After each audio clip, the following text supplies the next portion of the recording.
बिस्मिल्लाहिर्रहमानिर्रहीम। अस्सलाम वालेकुम फ्रेंड, क्या हाल है? उम्मीद करती हूँ सारे ठीक ठाक होंगे। अल्लाह मियाँ आप लोगों को हंसता बसता अपने घरों में आबाद रखे।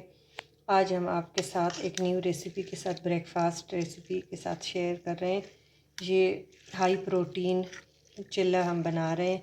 मैंने छिलके वाली जो मूंग की दाल होती है हाफ़ कप वो ली है और 1/3 कप मैंने राइस ली है। दाल मैंने ज़्यादा ली है सॉरी, और मैंने उससे तीसरा हिस्सा जो है चावल लिए। इनको मैंने अच्छी तरह धो के भिगो के 4-5 घंटे भिगो के रखा है। अब मैंने जितने पानी में भिगोया था इसने सो कर लिया, और जो थोड़ा बहुत रह गया इसी पानी में इसको मैं पेस्ट बनाऊंगी। जूसर का जग लूँगी, इसमें ये सारी चीज़ें ऐड कर लेंगे।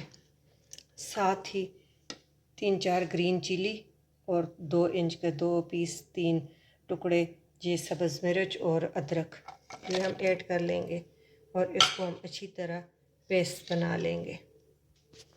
फ्रेंड, अब मैंने एक बाउल लिया, इसमें इसको मैं ऐड कर लूँगी। ये बहुत ना गाढ़ा है ना बहुत पतला है, देखिए ऐसे कंसिस्टेंसी। तो इसको अब हम 1 घंटा और रखेंगे तो ये बिल्कुल प्रॉपर शेप में आ जाएगा। नहीं तो आप थोड़ा सा पानी, अगर आपने फिल-फोर बनाना है तो आपने थोड़ा सा पानी कम कर देना है। फिर बाकी चीज़ें हम इसमें ऐड करते हैं और फिर हम बनाते हैं। फ्रेंड देखिए, ये बिल्कुल मैंने रखा था 10-15 मिनट 20, तो ये बिल्कुल प्रॉपर ये हो गया, डन है। अब इसमें हम 1 टीस्पून भुना कुटा ज़ीरा, हाफ़ टी स्पून जो है ब्लैक सॉल्ट और 1/4 टीस्पून वाइट सॉल्ट,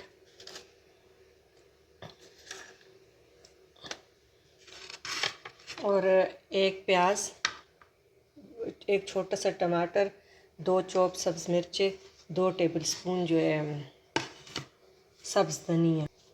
इसको तो हम अच्छी तरह मिक्स कर लेंगे। हाफ़ टी स्पून भर के कुटी लाल मिर्च, लाल मिर्च पाउडर, आप कुटी लाल मिर्च भी डाल सकते क्योंकि हमने सब्ज़ भी डाली है। ये हमारा बेटर रेडी है चिल्ले के लिए। इसको खूब अच्छी तरह मिक्स करेंगे, ये सारी चीज़ें यकजान हो जाए। ये प्रोटीन से भरा है, आप अपने बच्चों के लिए जो डाइट पे है वो, ऐसे कभी नमकीन खाने को चाय के साथ दिल करता है तो आप ये बनाएं और खाएं। आपको न पकोड़े न समोसे, इन चीज़ों की आपको बिल्कुल लीजिए नहीं होगी क्रेविंग।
तो देखिए माशाल्लाह बहुत क्रिस्पी और बहुत ही टेस्टी खुशबू आ रही है। आप ट्राई करना ज़रूर, और ये बहुत ही क्रिस्पी बना है। जब आप ख़ुद बनाएंगे तो आपको पता चलेगा, और आराम से वन साइड पलट जाता है।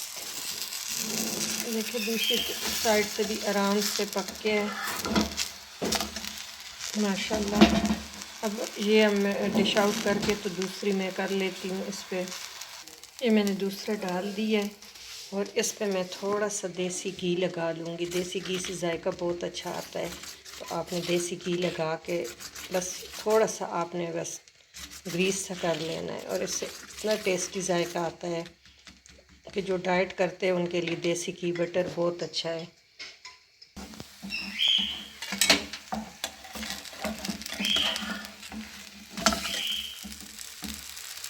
अगर आपको हमारी रेसिपी अच्छी लगे तो आपने ज़रूर बनाना है, अपने फैमिली फ्रेंड के साथ शेयर करना है और चैनल को सब्सक्राइब करना ना भूलिएगा। Thank you for watching. अल्लाह हाफिज़।